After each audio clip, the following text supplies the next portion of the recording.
Deep down in the earth, me put the ganja. Babylon come. Big stinking helicopter flow through the air. With them call it weedy. Them never did it when we were open water. Martin Barrioso from the Spanish Federation of Cannabis Users Associations. I'm here with Easy Europe in the Cultivar Hanfmesse in Vienna. Auf der Cultivar Hanfmesse, und wir haben gerade einen Vortrag gehört von Martin Barrioso Alonso über die Cannabis Social Clubs in Spanien. I'm from Bilbao. I'm in the Basque Country and the president of PANAC Association, which is a Cannabis Social Club with about 330 members. And we are part of FAC, the Spanish Federation of Cannabis Users Association. We are 26 associations in 9 autonomous communities in 8 Länder. And we are trying to promote political law and legal changes in order to regulate our activities. We are a lot of clubs working in this moment, and we are trying to promote our model in whole Europe, and also to have some more security in our everyday activities. What exactly is that model of your Cannabis Social Clubs? How does it work? It's a private non-profit association that produces marijuana and derivatives for members in a closed circuit.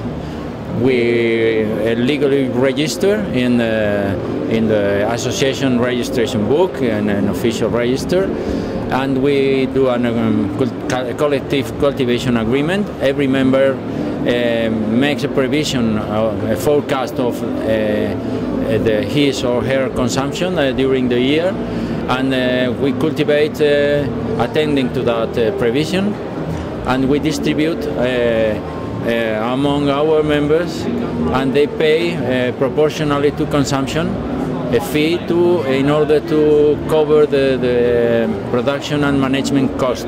We have an office with a space for consumption, and we also have some other activities like courses, cannabis cups, some research activities, etc. And anybody can join the club? You have to be previously cannabis user, or you need a medical letter explaining that you have an illness that where cannabis is useful, and for that we use the list of the International Association for Cannabis as Medicine. So if you suffer one of the illnesses that appears in the list of the International Association, you can become a member. If not, you have to be invited by another member. It's like a lot of private clubs in the world. To become a member, you must be invited, and the other member ensures that he or she knows you and that you are really cannabis user. That's the way that, because we have the condition to respect the closed circuit. We can't spread the marijuana outside the association. It would be a crime, and it's forbidden. What exactly are the legal issues? Doesn't this contradict the United Nations Single Convention for Drugs of 1961? Oh, no, because there's a decision framework. Framework decision. Stop. The question is that international conventions state that state members, the different countries, have to prosecute the commercial production of drugs, the traffic. But personal use is competence of every state. And in the European Union, the Commission said clearly in one of our arrests that every country has the right to regulate the consumption in the way they want. And in Spain, consumption is depenalized, is decriminalized since the dictature, since 1974, and it's clear that being a simple user is not a crime. So you have the right to produce for your consumption, and we are using that legal framework without need of changing the international conventions. We have freedom to that. So this could be a role model for the whole world, maybe? Yes, but the first step is to decriminalize the consumption. But it can work in every country where consumption is decriminalized. If consumption is not a crime, the next step is to produce for yourself. And the third step is to go together with some other consumers and produce collectively, because it's cheaper, it's easier, and it provides better quality. So quality is obviously a benefit. What are the other benefits? We control quality and the way the marijuana has been produced. We know directly the producers, which are also users and members of the association. We have created a non-profit circuit alternative to black market. Our members don't need anymore to go to the black market to purchase some marijuana or hash. The access of minors is more difficult. There's no children, no minors in our association. They can't enter the association, so it's another advantage against the black market. And the benefits we obtain from the distribution, if there's some benefit, we decide democratically what to do with that money, because we are a democratic non-profit association, so no one is making business with us. We are our own business and we manage our business as we want, and that's for us the main advantage of this model. How did you manage the decriminalization in Spain in 1974? It is pretty early.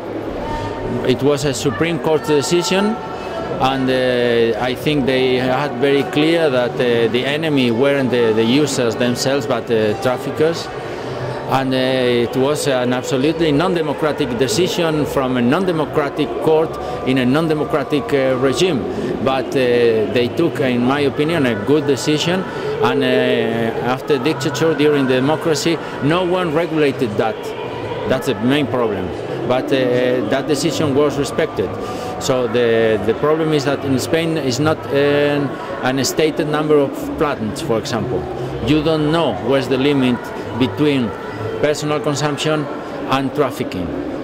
So it creates a lot of legal problems to a lot of people, because if you suffer theft, for example, you don't go to denounce, because you can have legal troubles because there's not a clear limit for personal consumption. But usually in the courts, the cases about personal growing used to be closed or absolved, but no one is condemned in this moment in Spain for growing for himself. Do you have any practical tips for other countries? For example, how could we do the same thing in Austria? I think the first step is a public campaign to create the conscience about the need of this, and that it's better alternative than the black market, the real existing market. The first thing we did was a public plantation with famous people, with some VIPs and some politicians. I think it's very interesting to create alliances with different users, sectors and political sectors that defend the criminalization, and do some impact action, you know, to appear in the media and to promote the debate. The first step is to promote some kind of debate, and it must be very transparent, because if you try to create a social club, a hidden social club, probably you will be accused of creating a criminal organization.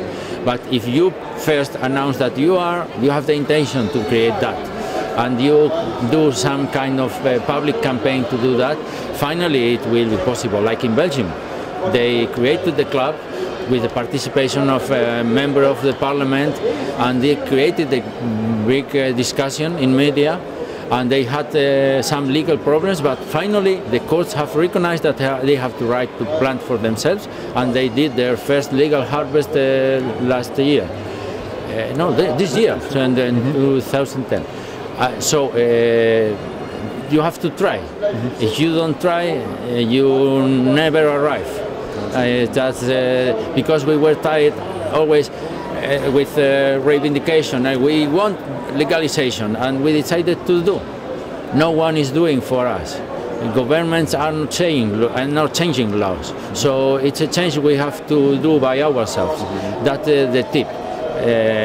Go and plant. Our campaign was called against against prohibition. We plant, and that's what we have to do.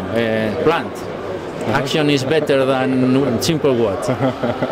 Take this into consideration, people. Plant. Yeah. Okay. One more question I have. There are many uses for cannabis. So what do you do with the celluloses, or do you just use it for medical purposes? We don't do the distinction between medical and therapeutic use. In our association, we say members with medical indication, with recognized medical indication, members with non-recognized medical indication, and the members without medical indication. For example, if you have sclerosis, it's a recognized indication. So you are a typical, and no one discusses that it's a medical user. Fibromyalgia. Fibromyalgia, how is it in English? I don't know. Fibromyalgia is a disease. No, it's another kind of disease. It's have difficulties to sleep. And if you smoke a joint every night after putting children in bed and to take a rest with your wife, for example, and you go to bed to sleep, we don't think that is a recreational use. It's a kind of medical use or preventive use, and so we don't like that distinction. But in our association, about 40–50% of members are recognized users, and the other are or not recognized or non-medical users.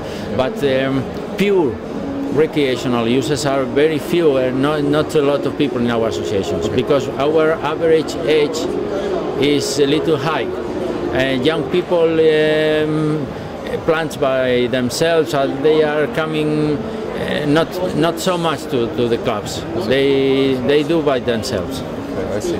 And what about the rest of the plant? I mean, the buds are for medical use or for recreational use, but what do you do with the fiber of the plant? You know, with the rest? It's good for making paper or stuff. Do we have any contracts within? To produce fiber, you need a big amount of plants, and we use